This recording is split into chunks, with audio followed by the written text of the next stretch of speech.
The grand chamber of the Galactic Council stretched so far in every direction that Marcus Webb could not see the walls. 300 alien representatives sat in hovering platforms that circled the central accusation floor where he stood alone. Above him, holographic displays showed images that made his stomach turn. Burning ships, destroyed fleets, the aftermath of a battle that should have been impossible. Marcus kept his hands at his sides and his expression calm.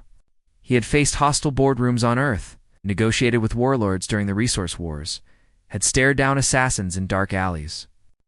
But nothing had prepared him for this moment. The weight of 300 alien gazes, each from a species humanity had only learned existed 6 months ago, pressed down on him like physical force. The council arbiter floated forward. Verinth was a being made of living crystal, its body refracting light into patterns that hurt to look at directly. When it spoke, the sound came from everywhere at once. Translated into English by technology Marcus barely understood. Captain Marcus Webb of the planet Earth. You stand accused of deceiving this council about military capabilities. You claim that a single Terran vessel, the TSS Defiant, destroyed the Crevation 6th Fleet in combat. 12,000 warships? The most feared armada in known space. Reduced to debris in 8 hours. Its crystalline form pulsed with colors that Marcus guessed meant disbelief. The Crevations have dominated 3 galactic sectors for 8 centuries. No military force has even slowed their advance. Yet you expect us to believe that your primitive species, barely 60 years into space exploration, achieved this alone? Marcus opened his mouth to respond, but another voice cut through the chamber. A serpentine creature, with scales that shifted between blue and green, slithered forward on its platform. The translator identified it as Silrax, representative of the Helen Collective. The timing is too convenient, Silrax hissed. Humanity petitions for council membership. We deny the request, citing insufficient technological development. Then suddenly, miraculously, a Terran ship appears exactly when the Crevations attack the mining world of Talbos 4, a council world. And somehow, this primitive vessel destroys an entire Crevation fleet. The Serpent's eyes fixed on Marcus with obvious suspicion. What hidden alliance are you concealing, human? What powerful sponsor helps you stage this deception? The chamber erupted in voices. Hundreds of species, speaking in sounds that ranged from musical notes to grinding metal, all talking at once. Marcus caught fragments through his translator. Accusations. Demands for evidence.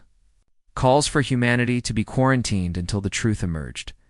Behind Marcus, standing in the observer section reserved for diplomatic staff, Rachel Torres watched the chaos with growing concern.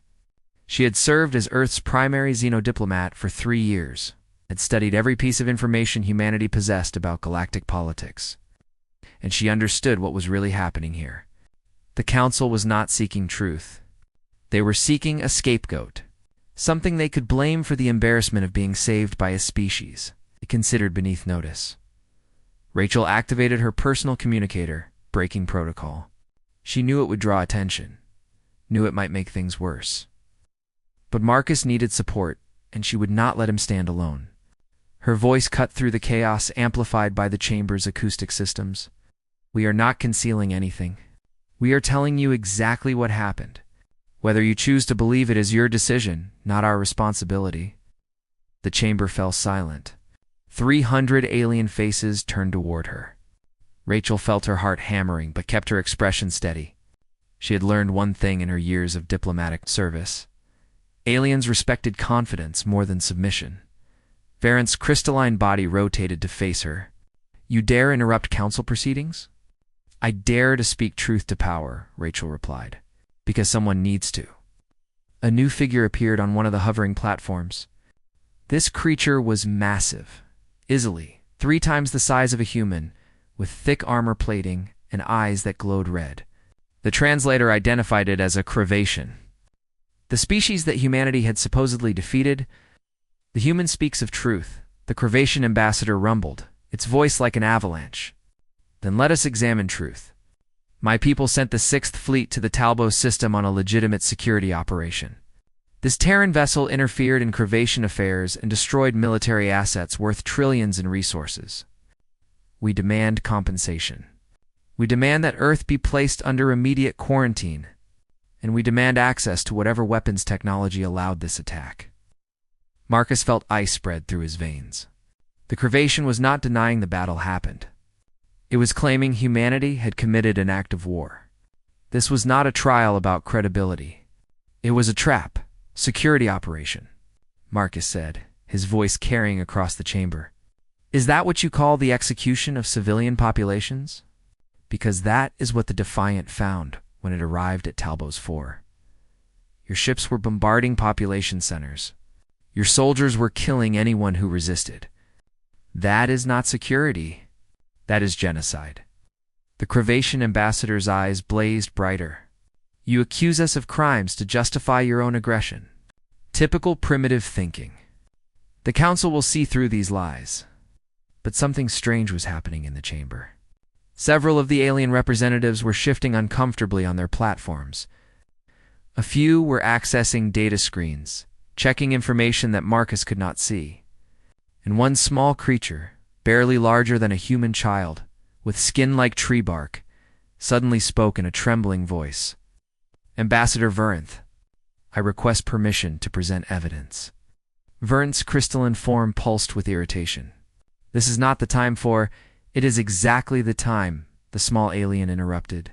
Its translator identified it as representing the world of Talbos 4, the world that had been attacked. Because if we do not speak now, we may never get another chance. The Crevations were not conducting a security operation on my world. They were executing the third phase of a subjugation campaign that has been underway for 12 years.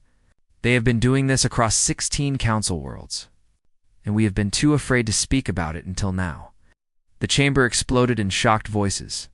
The Crevation ambassador roared in fury, but the small alien continued, its voice growing stronger. The humans did not start this war. They ended a massacre, and they gave us something we have not had in 12 years. They gave us hope that resistance is possible. Marcus looked at Rachel. She looked back at him with wide eyes. Neither of them had known about this. The battle at Talbos 4 was supposed to be an isolated incident. But if this alien was telling the truth, the Crevations were not just a dangerous empire. They were a plague that had already infected the Council itself. Verinth raised multiple limbs for silence. The Arbiter's voice carried a tone that Marcus had not heard before. Something that might have been fear. This session is suspended. Captain Webb and Ambassador Torres will be escorted to diplomatic quarters while the Council investigates these claims. Ambassador Crone, your government will provide full records of all operations in Council space for the past 2 decades. The Crevation ambassador did not respond with words. Instead, it gestured to the armed guards stationed around the chamber. Guards that Marcus suddenly realized were not all Council security. At least half of them wore armor with subtle Crevation design elements. As the guards moved toward Marcus and Rachel, Verinth suddenly seemed to understand the danger, but it was too late. The guards activated weapons, and the world turned into chaos. The last thing Marcus saw before everything went dark was the look of triumph on the Crevation ambassador's face. Marcus woke to the sound of metal scraping against metal. His head throbbed, and his mouth tasted like copper. For a moment, he could not remember where he was. Then memory flooded back, and he jerked upright, immediately regretting the movement as pain lanced through his skull. Easy. Rachel's voice came from somewhere to his left. You took a stun blast directly to the chest. You are lucky to be breathing. Marcus blinked until his vision cleared. They were in a small cell, maybe 3 meters on each side. The walls were smooth metal without any visible seams. A single light panel in the ceiling provided cold illumination. Rachel sat against the far wall, working on something with a piece of broken equipment that Marcus did not recognize. Where are we? Good question. Not on the Council station, that is certain.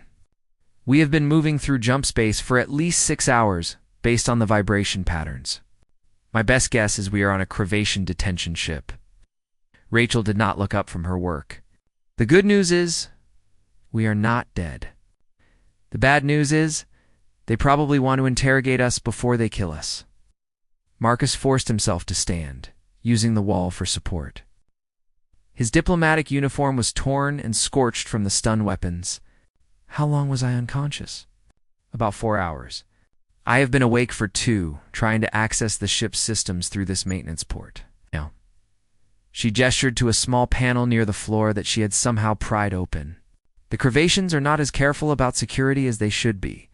Or maybe they just never expected anyone to try hacking from inside a detention cell. Despite the situation, Marcus felt a smile tug at his lips.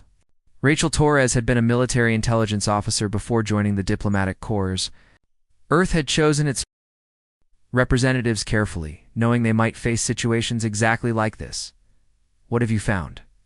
Enough to wish I had not looked. Rachel finally met his eyes, and Marcus saw genuine fear there. The Cravation Empire is worse than we thought. Much worse. Over the next hour, as Rachel worked to extract data from the ship's network, she explained what she had learned. The Cravations were not a natural species. They had been created 800 years ago by an ancient civilization called the Architects, created to be the perfect soldiers. Every aspect of their biology and psychology had been engineered for war. They cannot feel fear, Rachel said, scrolling through files on the small screen she had activated. The emotion was literally removed from their genetic code. They cannot retreat. Their neural structure makes it impossible to process the concept of tactical withdrawal. And they have a distributed consciousness that allows them to coordinate across millions of soldiers simultaneously. They do not think like individuals. They think like a hive mind focused entirely on conquest. Marcus felt his blood run cold. Then how did the Defiant destroy their fleet? That is the question Admiral Okonkwo spent 2 years trying to answer. And she found it. Rachel pulled up a new file. The Cravations are perfect soldiers. But perfection is also a weakness. They have been so successful for so long that they stopped adapting. Every battle they fight follows the same patterns. The same formations. The same tactical responses. They are predictable because they never needed to be anything else. The ship shuddered suddenly, the lights flickering. Marcus grabbed the wall for balance. What was that? Rachel checked her screen, and her expression shifted from worry to confusion to something that might have been hope. That was a weapon's discharge. Something just attacked this ship. She looked up at Marcus with wide eyes. I think Earth found us. Before Marcus could respond, every screen in the cell, including the one Rachel had activated, lit up with the same message in English. TSS Defiant to human prisoners. Stand clear of external walls. Extraction in 60 seconds. Marcus and Rachel stared at each other. Then both of them scrambled to the center of the cell, as far from the walls as possible. Marcus counted down in his head. 60 seconds had never felt so long. At 10 seconds, the cell began to vibrate. At 5 seconds, the metal walls started to glow with heat. At 0, the exterior wall simply ceased to exist. One moment, it was solid metal. The next, there was only a perfectly smooth opening and the black void of space beyond. A figure stood in the opening. Magnetic boots locked to the floor, holding a tethered lifeline in each hand. The suit bore the insignia of Earth's defensive fleet, Lieutenant Commander James Okoro, according to the name tag. Captain Webb, Ambassador Torres. We are on a schedule, Okoro said calmly, as if rescuing prisoners from an enemy ship was routine. The Cravations do not know we are here yet, and I would like to keep it that way for another 90 seconds. Clip in and hold tight. Marcus and Rachel grabbed the lifelines and snapped them to their uniforms. The moment they were secure, Okoro stepped backward into space, and they were pulled after him. The crossing to the Defiant took maybe 10 seconds, but Marcus had never experienced anything more terrifying. The Cravation ship was massive, easily a kilometer long, its hull covered in organic-looking armor that seemed to pulse with life. And beyond it, space itself looked wrong. Twisted by the jump drive that was carrying them through dimensions Marcus barely understood, then they were inside the Defiant's airlock and the universe snapped back to normal. Okoro sealed the door behind them, and gravity returned. Marcus pulled off the emergency mask that had deployed automatically from his collar and took a deep breath of processed air that tasted better than anything he had ever experienced. "Welcome aboard the TSS Defiant," Okoro said, removing his helmet. "Admiral Rains requests your presence on the bridge immediately. We have a situation developing." "What kind of situation?" Rachel asked. Okoro's expression was grim. "The kind where the Curvation Empire just sent their entire first armada to kill us. 300,000 ships, led by the Executor-class dreadnought that most species think is a myth." He gestured down the corridor. "Admiral Rains says you need to see this for yourselves, because what happens in the next hour is going to determine whether humanity survives the week." Marcus and Rachel followed Okoro through the ship's corridors. The Defiant was not like the sleek vessels shown in entertainment media. It was utilitarian, cramped, with exposed conduits and equipment bolted to every available surface. The crew they passed looked exhausted but focused. These were people who knew they were fighting a war that might already be lost. The bridge was a circular room dominated by a central holographic display. Admiral David Rains stood at its center, studying tactical information with the intensity of a man who had spent his entire life preparing for one moment. He was older than Marcus expected, maybe 60, with gray hair and scars that spoke of combat experience from Earth's wars. "Captain Webb, Ambassador Torres, thank you for not dying," Rains spoke, without looking away from the display. "I apologize for the dramatic rescue, but we needed you alive for what comes next." "What comes next?" Marcus asked. Rains finally turned to face them. His eyes were tired, but his voice was steady. "The Crevations are about to teach us what happens when you make them angry. And we are going to teach the galaxy what happens when humanity decides to stop running." The holographic display shifted, showing a massive fleet emerging from jump space. Marcus had seen the Crevation 6th Fleet in recordings. This was something else entirely. This was an armada that could conquer civilizations. "They're not trying to capture us," Rachel said quietly, studying the formation. "This is an extermination fleet." "Correct," Rains confirmed. "The Crevations have decided that humanity is too dangerous to be allowed to exist, so they are going to destroy us. All of us. Starting with this ship, then moving on to every human colony in space, and finally to Earth itself." He paused, then added, "Unless we can change their minds in the next hour, or failing that, make them pay such a high price that they decide we are not worth the effort." Marcus looked at the display showing 12 small markers, representing the Terran battleships against 300,000 Crevation vessels. The numbers were impossible. This was not a battle. This was a massacre. "How do we win this?" Marcus asked. Rains smiled, and it was not a comforting expression. "We do not win. We make sure the galaxy remembers that we tried." The bridge of the TSS Defiant hummed with controlled chaos as the crew prepared for battle. Marcus watched tactical displays update in real time, showing the Crevation armada spreading across space in a formation that looked both beautiful and terrifying. 300,000 ships moving in perfect coordination. Their positions calculated to eliminate any possible escape route. Admiral Rains stood at the center of it all, his hands clasped behind his back, watching the enemy deployment with the calm attention of someone studying an opponent's chess opening. Marcus wanted to ask how the man could be so composed facing certain death. But Rachel spoke first. "The other Terran battleships are not running," she observed, pointing to the display where the scattered markers representing Earth's fleet were actually moving closer to the Crevation position. "Why are they not withdrawing?" "Because withdrawal means surrender," Rains replied. "And surrendering to the Crevations means extinction anyway. They do not take prisoners. They do not offer terms. They conquer or they destroy. Those are the only two options their creators programmed into them." He gestured to the tactical display.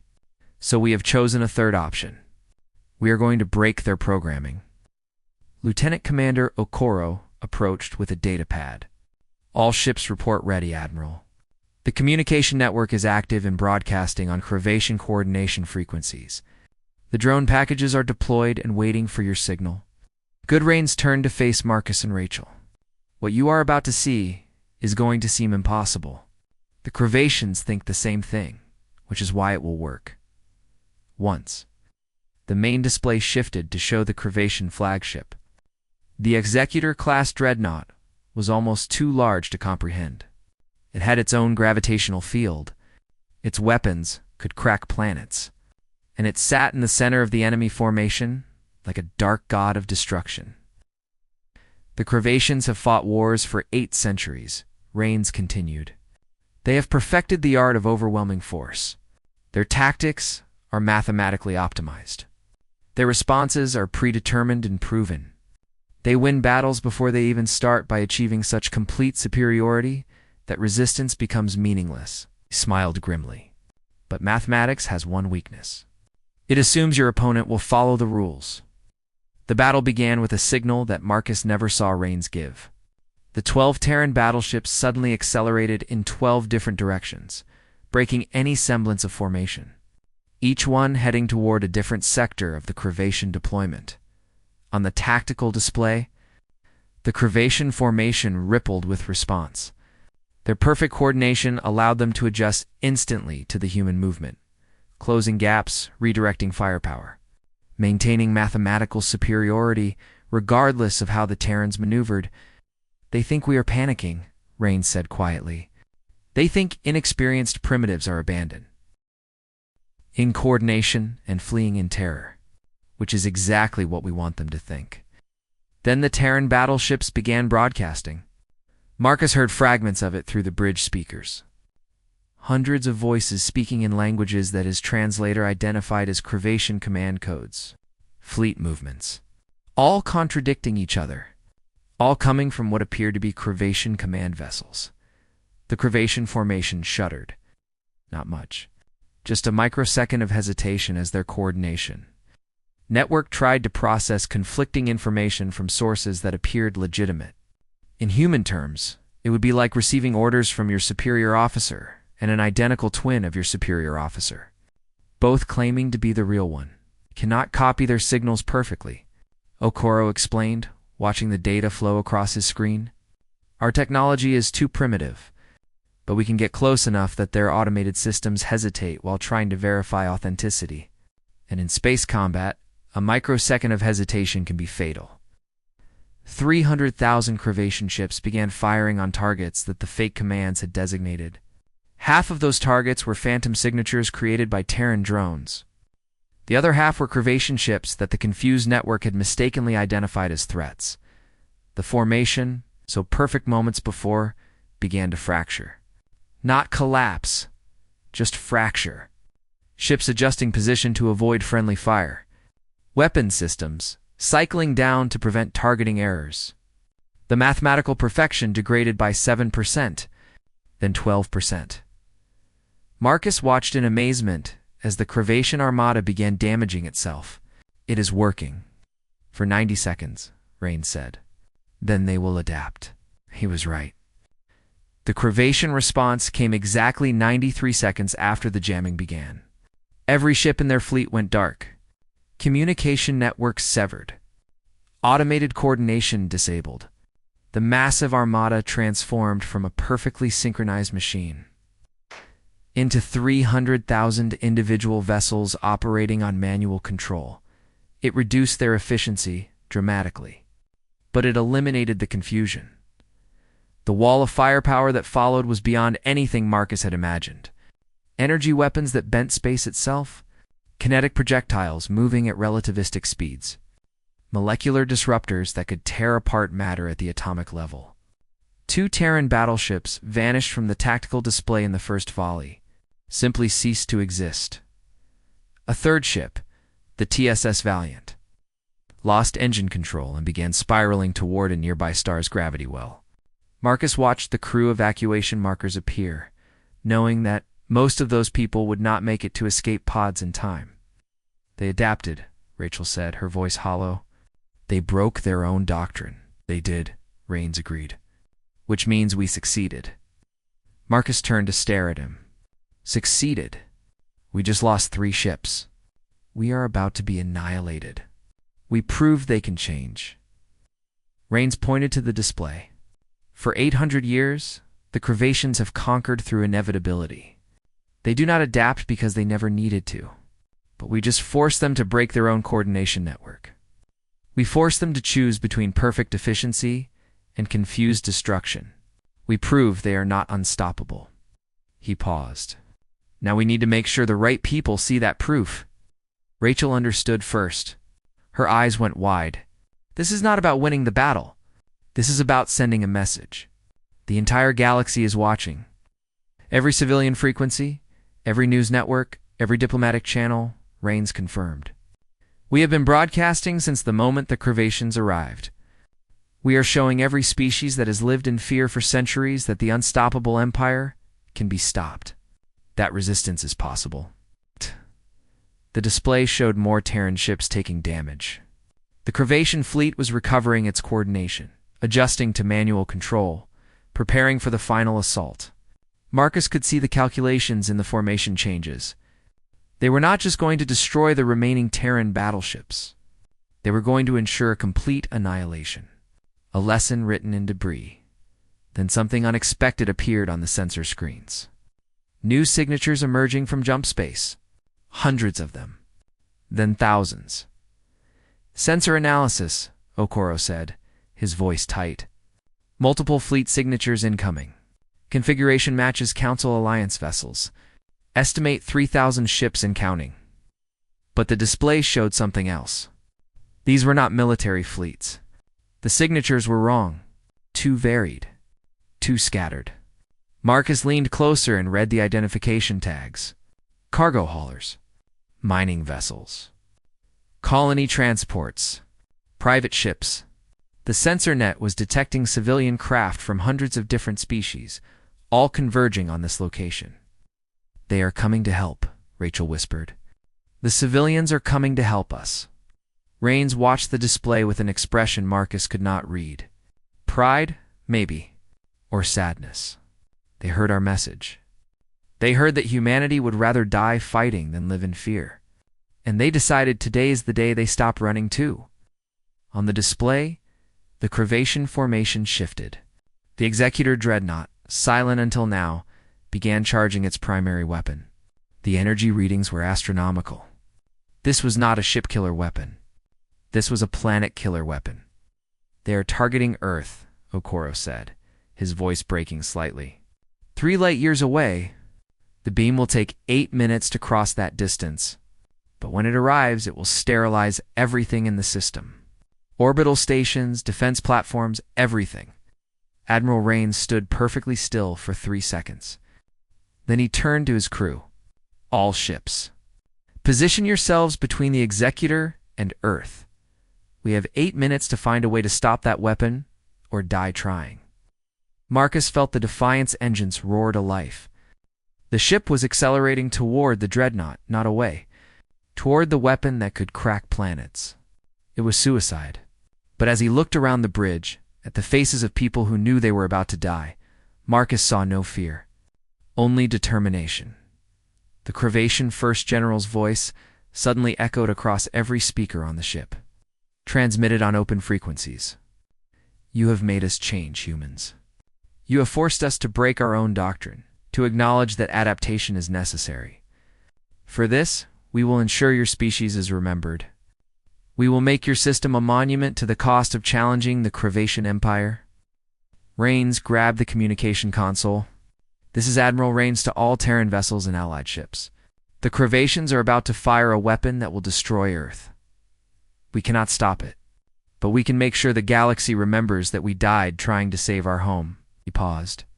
It has been an honor serving with you all. The energy readings from the Executor continued to climb. 7 minutes until firing. Marcus watched the civilian fleet still arriving. Thousands more ships appearing every second.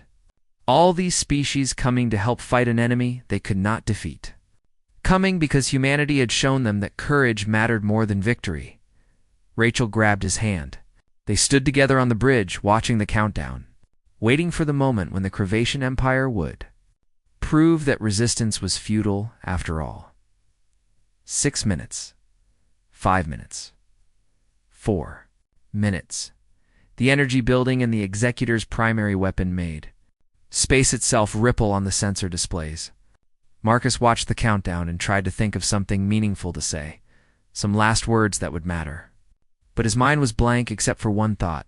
He was going to die 3 light years away from Earth, and there was nothing he could do to save his home.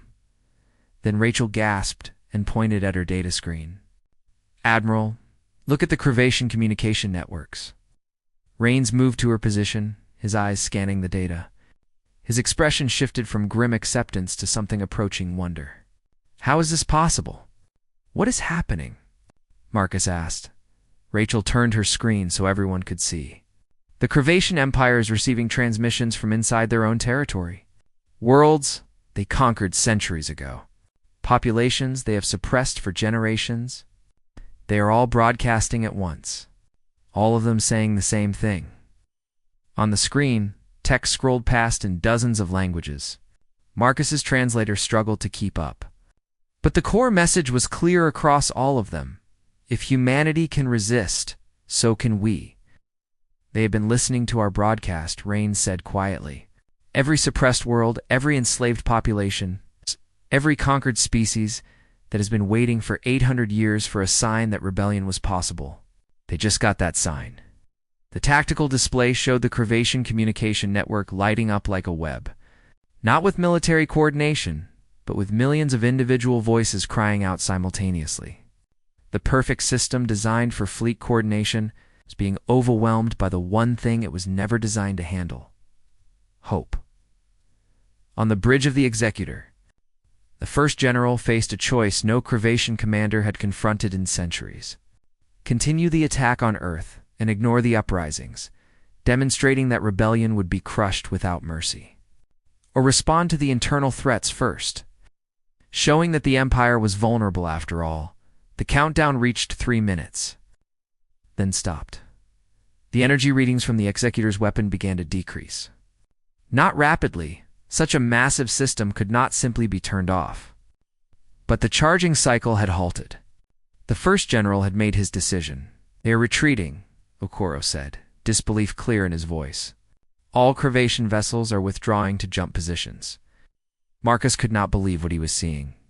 The massive armada, moments away from annihilating humanity, was pulling back. Ships that had never retreated in 800 years were turning away from battle. "Why?" Rachel asked. "They still have overwhelming force. They could destroy us and then handle the rebellions. Because winning this battle would cost them the war," Rains explained. "The Crevation's power has always been based on the certainty of their victory. The moment they take losses, accept casualties, show that they can bleed, the myth crumbles. Every suppressed world would rise up. Every conquered population would remember that the Empire is not invincible." The Admiral's expression was grim. The first general, just chose to preserve that myth by withdrawing rather than win this battle and face 10,000 rebellions tomorrow. He understands what we forced him to learn. Sometimes the strategic victory is in the battle you choose not to fight. The sensor displays filled with new contacts. The Council fleets finally arrived, 3,000 military vessels responding to the crisis. But they arrived to find the battlefield already decided. The Crevation Armada was withdrawing in perfect order, their formation reconstituted, their coordination restored. They were not fleeing in panic. They were executing a tactical retreat. The difference was subtle, but critical. They had not been beaten. They had simply chosen not to win. It preserved their reputation while acknowledging that this particular fight was too costly in political capital. Admiral Rains opened a communication channel to the Council fleet. "This is Admiral David Rains of Earth's Defensive Force. The immediate threat has passed. The Crevations are withdrawing." Vern's crystalline form appeared on the main display. "We monitored the entire engagement, Admiral. The Council owes humanity a debt. We should have fought centuries ago. You have shown us that resistance is possible." But Marcus was watching Rachel's screen, which still tracked the communication networks across Crevation space. The uprisings had not stopped. If anything, they were intensifying.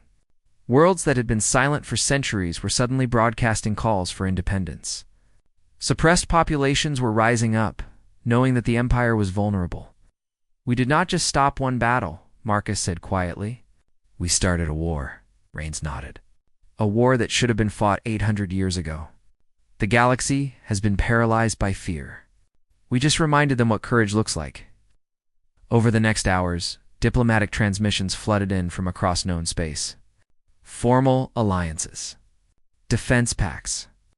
Requests for Terran strategic advisors.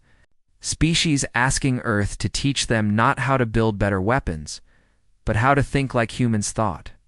How to adapt. How to improvise. How to turn weakness into advantage. The Council convened an emergency session.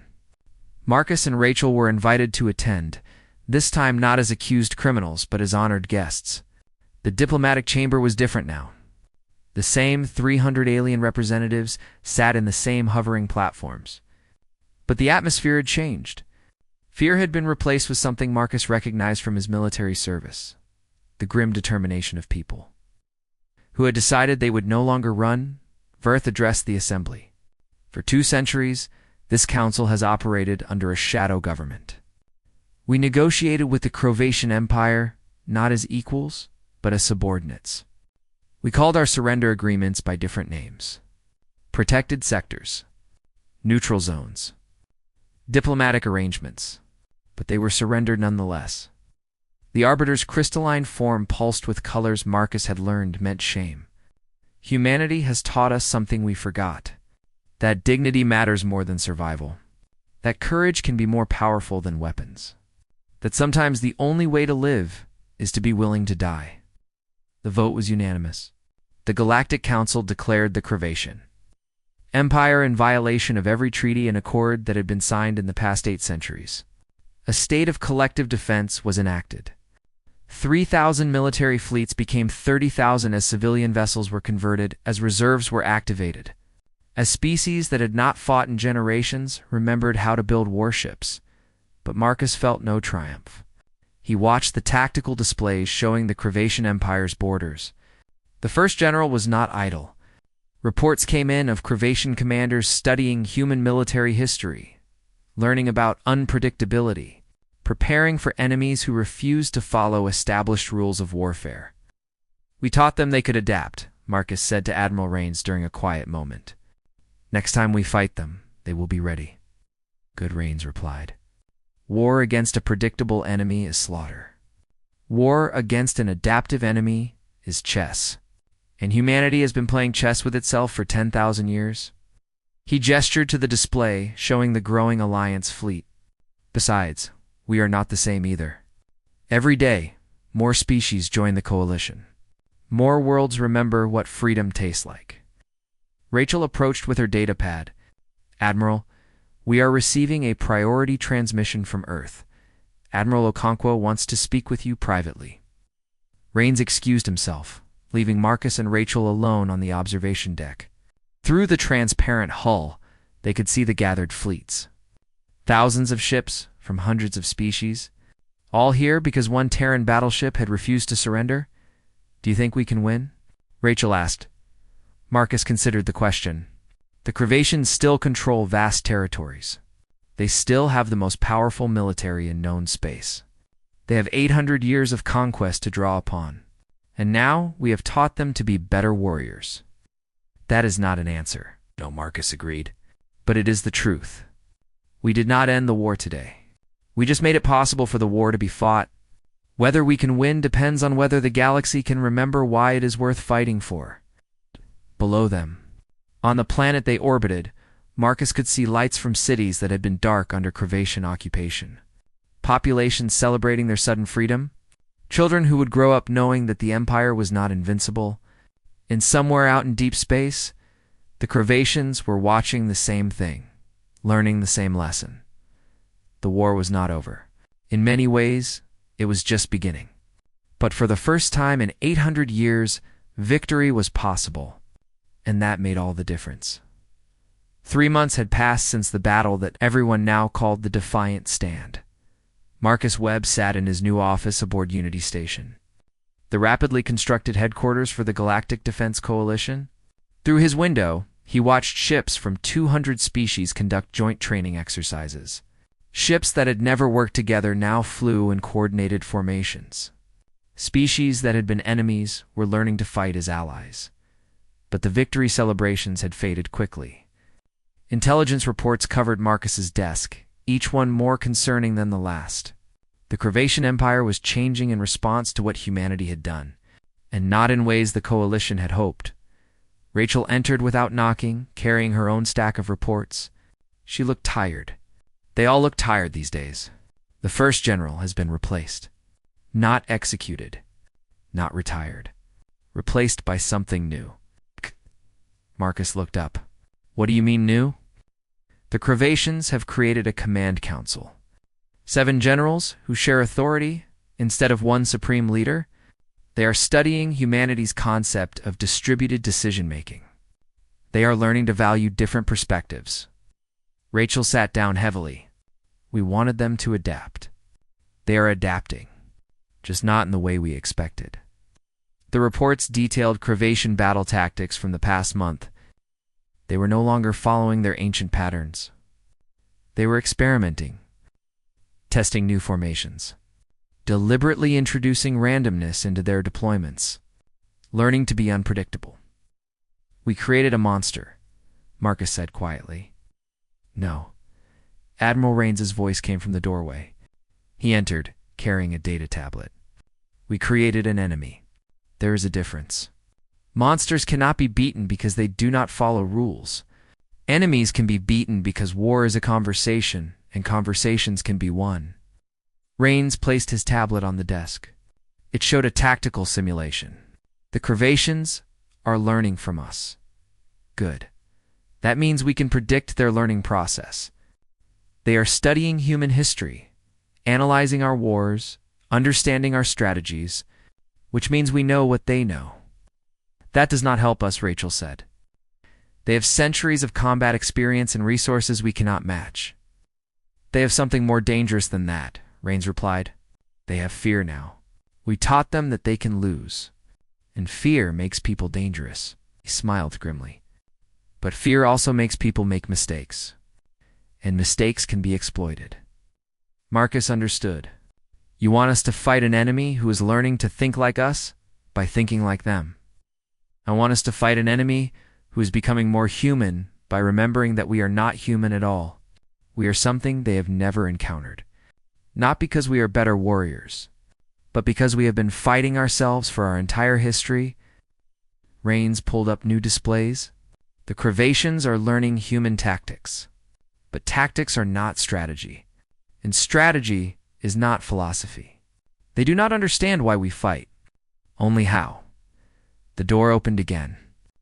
Varanth floated in, the Council Arbiter's crystalline form pulsing with urgent colors. We have detected Cravatian fleet movements. A major offensive is forming. They are targeting the Outer Rim colonies. 16 worlds. 3 million inhabitants. Raines checked his display. Show me their formation. The tactical map appeared. The Cravatian fleet was massive, but deployed in a pattern that looked strange. Not their traditional overwhelming force approach. Something new. Something that seemed to incorporate human concepts of deception and misdirection. It is a trap, Rachel said immediately. The Outer Rim colonies are bait. They want us to commit our forces there so they can strike somewhere else. Correct, Raines agreed. Which means we do not take the bait. We have to defend those colonies, Marcus protested. 3 million people will die if we do nothing. 3 million people will die if we do exactly what the Cravatians expect. Raines manipulated the display, showing alternate scenarios. This is the first test of the new command council. They are applying human strategic thinking. Feint in one direction while striking in another. It is a tactic from our military history. He paused. But they are applying it too perfectly. Too much by the book.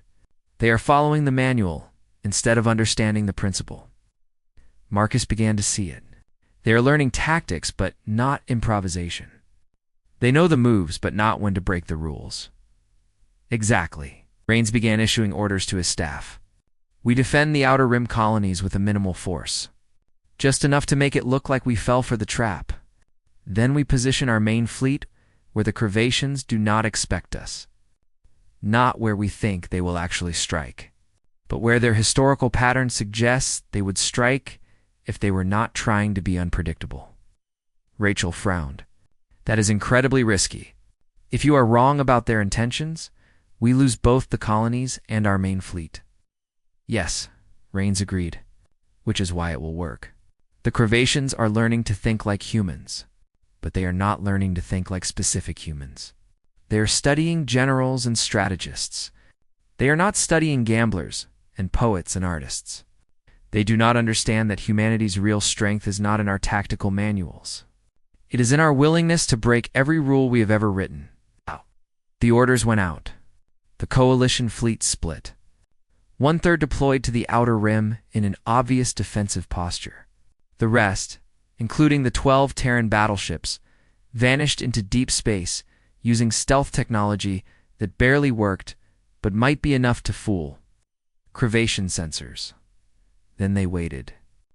48 hours of silence while the Crevation fleet advanced on the outer rim. Intelligence reports confirmed Rachel's suspicion. This was a feint. The main Crevation force was elsewhere, preparing to strike at the Coalition's supply depot cluster 3 sectors away. If that depot fell, the Alliance would lose months of stockpiled resources, but Rains had not positioned the fleet at the depots. He had positioned them in empty space between the Crevation Empire and the depots. Not defending the target, blocking the approach route that the Crevations would have used if they were following their old doctrine. They will see it as a trap, Marcus said, as they watched the Crevation fleet approach. They will adjust their route. They will see it could be a trap, Rains corrected. But they will also see that avoiding it means adding 6 hours to their attack timeline. And 6 hours gives us time to reinforce the depots. So they have to choose. Take the possibly trapped route and risk ambush, or take the safe route and risk the element of surprise. The Crevation Command Council chose the direct route.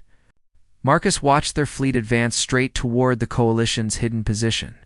For a moment he thought they had failed, that the Crevations had seen through the deception. Then he understood. The Crevations were not falling into a trap. They were deliberately entering one because their analysis concluded that the Coalition would not risk their entire fleet on a gamble. The new Command Council had calculated that this was a bluff. They were wrong. The battle lasted for hours. The Coalition fleet held every advantage of position and surprise. But the Crevations fought with a fury born of realization. They had been out-predicted. They had tried to think like humans, and instead revealed that they still thought like perfect soldiers. The Crevation fleet withdrew after losing 30% of their forces. Not destroyed. Not defeated completely, but bloodied. Reminded that adaptation required more than studying tactics. It required understanding why those tactics existed in the aftermath. Marcus stood on Unity Station's command deck watching casualty reports. The Coalition had won, but the cost had been higher than any previous engagement. 200 ships destroyed, 15,000 personnel dead, worlds saved, but lives lost.